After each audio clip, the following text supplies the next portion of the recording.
I got a couple emails about FOMO, missing out on things, and I've talked about this many times, but I think it's worth talking about again.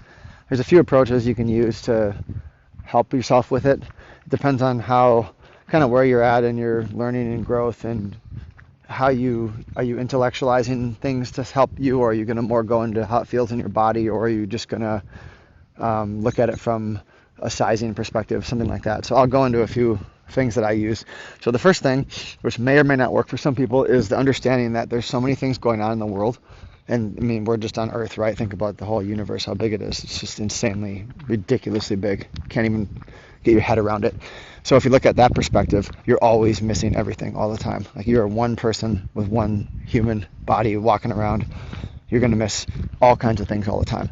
So from that perspective, you're never really missing out, right? The problem becomes you are focused on something that you think you should be involved in because you put some energy into it. So then the anger and the irritation and all the emotion comes up when you don't capitalize on it, because you feel entitled to it, because you spent a lot of time doing it, of working towards it, and you want to have that happen. So that's one thing that helps me, is to frame it that way. The second thing, I'll go deeper into some of these, but the second thing is understanding that usually it's because you're trading too big, or you're trying to trade every move. So when you've been successful, you try to trade every move because you're calling the market great. So all of a sudden the frequency goes up, and you want to buy, but you're going to quickly sell first and then buy back, and you're trying to catch the micro moves, and eventually you get twisted up. You don't do well, and you realize that that's not what got you there in the first place. So you start chasing, you start trading bigger. You really like the trade, you're going to trade it a lot bigger. When you trade bigger, you freeze. Your risk management's tougher because you don't want to get out. And then what happens is, of course, you get out, and then it goes the way you wanted. You miss it, and now you're really burning up inside.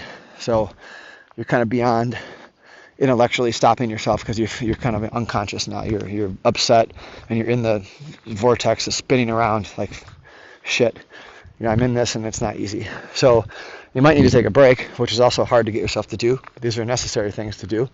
But the size thing is really important. And this goes back to like money management, wealth management, and also trading. How much can you take? What can your personality take? What have you been through in the past? Just understanding where you're going to be when always think about, well, I have this size on, but what happens if it comes down to this price? Am I going to just be freaking out? Like, oh my God, it's way too much of a loss. What am I doing? Well, you have to think about that ahead of time. And maybe you need to be buying that price instead of getting out at that price, or starting off way smaller and getting in more at that price, and then having an absolute level of risk, something like that. Because these are such simple things, but I feel like all of us just constantly screw them up from time to time. And then once you start spinning, it's hard to get back. So those are some methods that I like to use of how it would feel when it comes down there. Because how many times do you have to see your positions retrace a certain level, and you just can't take it, and you got to get out. Then the market reverses back, and it's like, okay, well, that's a sizing problem. I mean, it could be not taking a profit problem too, but that's often a sizing problem, and you can get in front of that stuff. So those are a couple things to think about. So you're always missing something because it's such a big world, and there's an endless amount of opportunities. And that eases my mind a little bit. And the second one, just to recap, is it's probably your own fault. You're probably doing something that's not, like we always talk about. If I do this trade 1,000 times, am I going to win? Am I going to make money?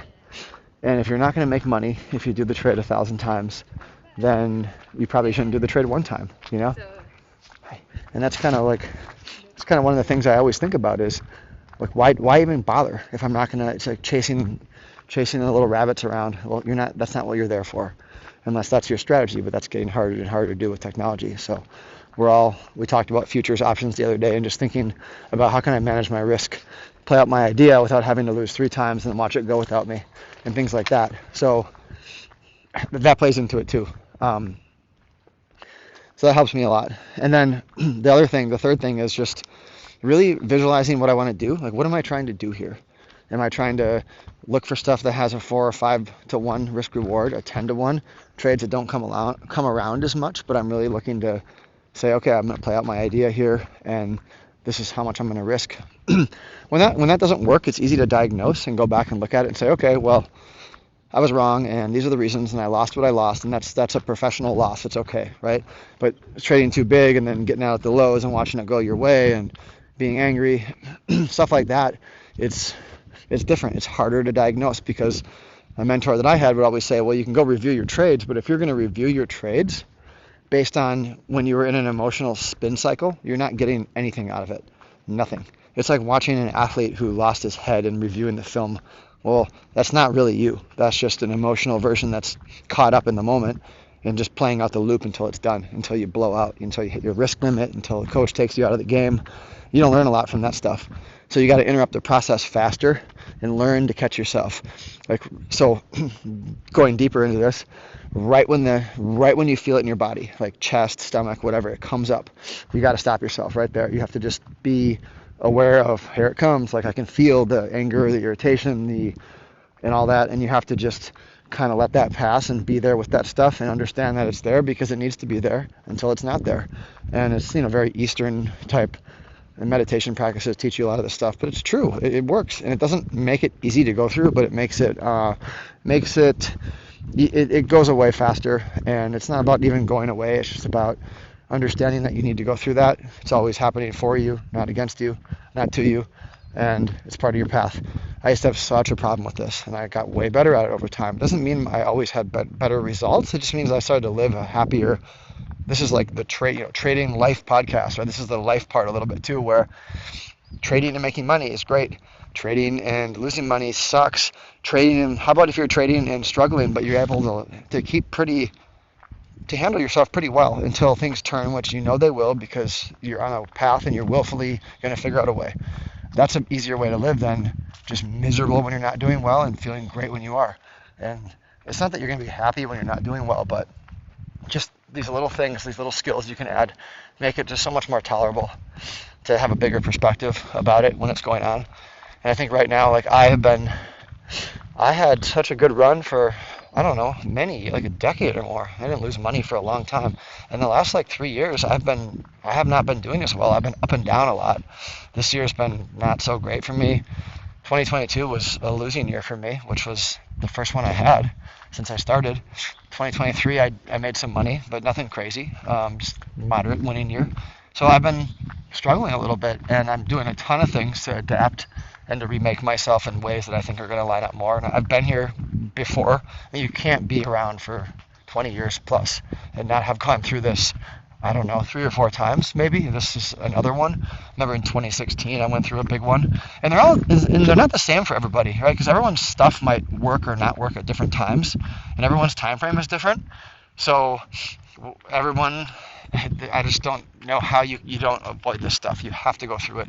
And you wish you could learn from everyone else and just say, well, I'm not going to make the mistakes that this person did. But a lot of times you just kind of need to learn the mistakes yourself. And you try to learn as much as you can from others. That's the smartest thing to do. But some of them you just have to have happen to you. You need to know what it feels like to have too much on when it comes back for the 10th time. And you need to think, how can I do this again? It's like, well, you keep getting the same lesson until you learn it. And that's part of how you learn. Pain is a good teacher. So it's just thinking through these things.